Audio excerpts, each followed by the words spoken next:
नमस्कार, स्वागत आहे तुमचं माझ्या एका नवीन व्हिडिओमध्ये। तर कालच्या व्हिडिओमध्ये फॉन्डंट केकचा जो आपला ठार केक आहे त्याचा मी काही पार्ट्स कसे स्टिक केले ते दाखवले। आता या व्हिडिओमध्ये तुम्हाला ठार केकचा फायनल लुक दिसणार आहे।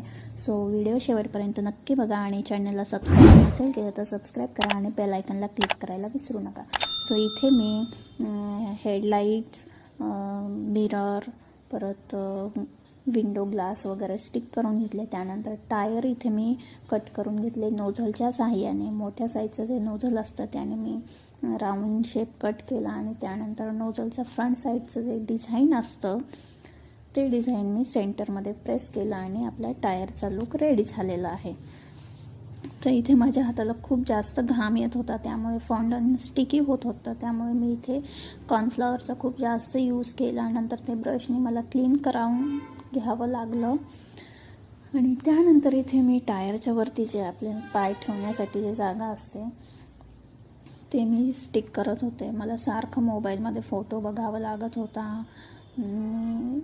असे छोटे छोटे पार्ट्स कट करून स्टिक करावं लागत होते। त्यानंतर इथे मी केक आयसिंग करायला घेतलं। सर्वात आधी केक बोर्डवर मी थोडंसं गनाश लावलं जेणेकरून आपला बेस जो आहे तो हलणार नाही। त्यानंतर इथे मी बेस कट करून घेतले लेअरांनी सोक केला आणि त्यानंतर गनाश अप्लाय केलं। गनाश खूप छान सेट झालं होतं, मला म्हणजे फिनिशिंग खूप छान येत होती केकला, डिझाईनला वगैरे। सो त्यांना डार्क चॉकलेटच पाहिजे होतं, त्यामुळे मी इथे क्रीमचा खूप कमी यूज केला आणि गनाश आणि चोको चिप्सचा खूप जास्त यूज केला।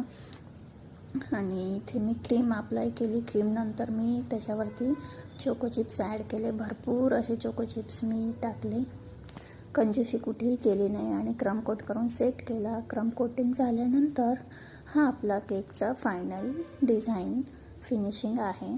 थोडंसं माझा हात लागला तिथे आणि क्रीम स्प्रेड झालं। आता ते क्लीन करायला गेलं तर केक सेट झाल्यामुळे क्रीम पूर्ण काढूनच घ्यावी लागली असती, त्यामुळे मी ग्रास नोझलने तिथे ग्रास काढून घेतला अशा पद्धतीने, जेणेकरून ते दिसणार नाही। आणि केकला खूप छान लुक आला होता, मला खूप आवडला केक आणि माझ्या क्लायंटला पण खूप केक आवडला। तर तुम्ही बघू शकता माझ्या केकचा फायनल लुक हा असा काहीसा आहे। तुम्हाला कसा वाटला ठार कार केक हे मला कमेंट करून नक्की सांगा। आणि तुम्हाला जर अशा पद्धतीचे थीम केक हवे असतील तर मला इंस्टाग्रामला DM करा, मी लिंक बायोमध्ये देते आहे। सो मी असे ट्रान्झॅक्शन व्हिडिओ पण इंस्टाग्रामवर पोस्ट केलेले आहेत आणि परभणीमध्ये तुम्हाला हा केक भेटेल। सो हे आपला केकचं वेट आहे